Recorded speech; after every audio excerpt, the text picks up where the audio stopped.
I'm curious, how many of you would use the word performance and how you show up in your day to day? What I'm talking about is performing things that you maybe wouldn't actually want to be doing, things that you were told you need to do to create success, to make millions, to whatever it is that you need to do this, show up in a certain way, say certain things, go to certain places, where in reality, when you think about that, you're like, ugh, I really don't want to do that. For me personally, like, I have my podcast. I love it. But I'm also been told a million times, like, I have to record every single week. I have to do that, or my listeners will go find another podcast and suddenly I'll just be out of the mix. I got to constantly be getting my name out there, being visible and seen, or somehow I'm going to be forgotten and no one's going to be able to find me. I don't want to do that. And that is performance. I know that I love my podcast, but there's some weeks where my energy is not there. I've gotten sick. Why would I push myself to record an episode if I'm sick?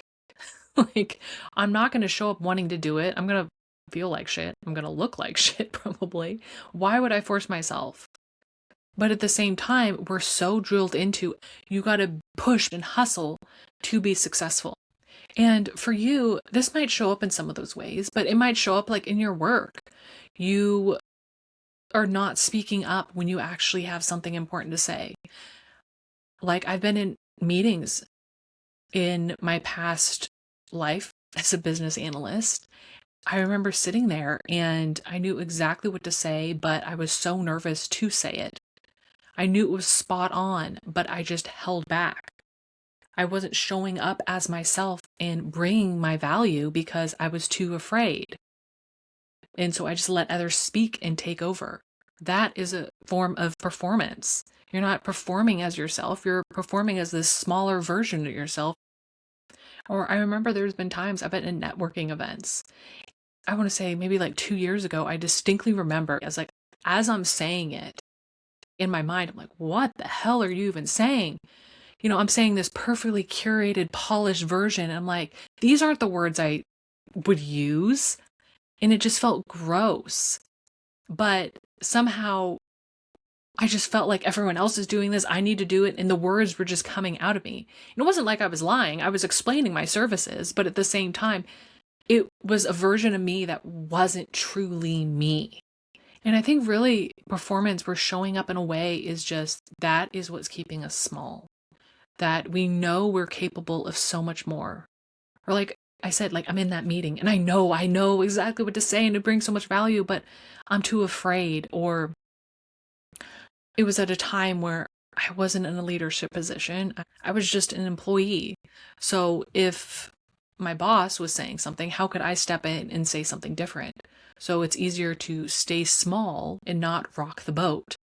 But when I perform in that way and show up in that way, not bringing all my value, bring all that I am capable of bringing to the table, that keeps me small. There would be times I'm wondering, why aren't people seeing my value? But it's like, well, you're not showing up and sharing your value. And I think that's what we get so trapped in, that there's all these voices of telling us we need to do certain things, show up in a certain way, be a certain way to create success. But then there's these other voices in our head that we know, like, this isn't for me, but this is what I'm told to do, so I need to do it.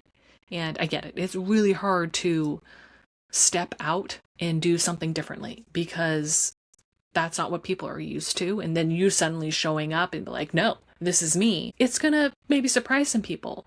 But at the end of the day, I want to know that I showed up to the best of my abilities. I brought 100% of me to the table. And if I know I did my absolute best, I could sleep easier. But there's those days where I know that I kind of held back.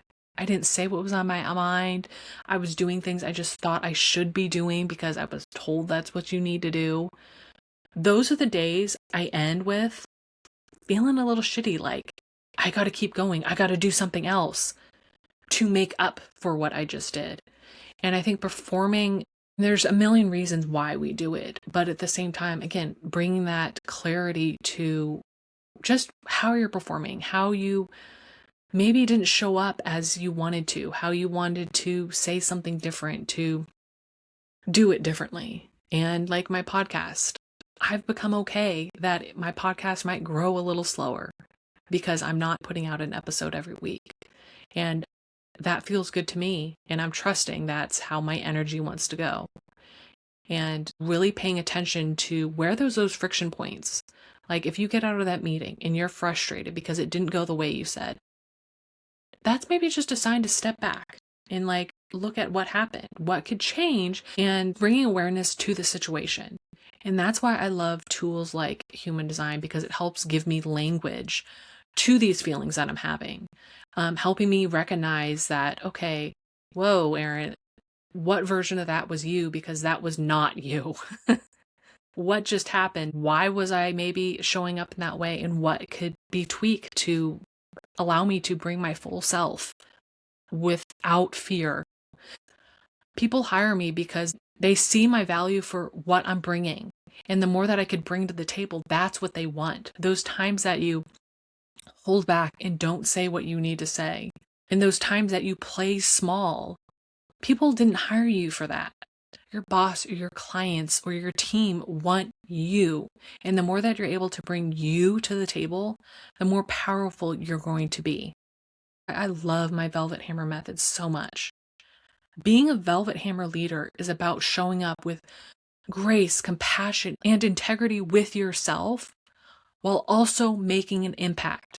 And to be a Velvet Hammer leader, you need to show up as your full self, all of you, no matter what that might look like, because people want you. We are all uniquely designed. And the more that we're able to bring our full selves to the table, the more diversity, the more growth we all have. I'm a deep believer in we all rise together. And the more that we could all just be ourselves, bring our unique magic, we're all going to succeed. But more importantly, you're just going to be happier at the end of the day because you knew you did your best. In my Velvet Hammer method, all the work you do with me always starts with clarity, because the clearer you are on where you're at, where your actions are stemming from, how you're currently operating, and whether you're showing up fully or not, all dictates how successful you're going to be. And so the clearer we are on your starting point, what you actually are doing, but then also where you want to be, where you know you're capable of being, but not quite being able to get there, that's where we start. So then we could then build the strategy on that. Because without clarity, there is no strategy. You'll just keep throwing spaghetti at the wall, hoping something would stick, but it doesn't in the long term. So just think about where you might be not showing up as your full self in your day-to-day. It might be little things too. It could be as simple as saying yes when you actually mean no on minor things. Maybe where you're not aligned with how you want to be showing up and you're showing up in some way that's performative. Just bring awareness to it. That's all I'm asking today, because integrity with yourself is the first step to lasting, sustainable success. Until next time, keep rebelling, keep rising.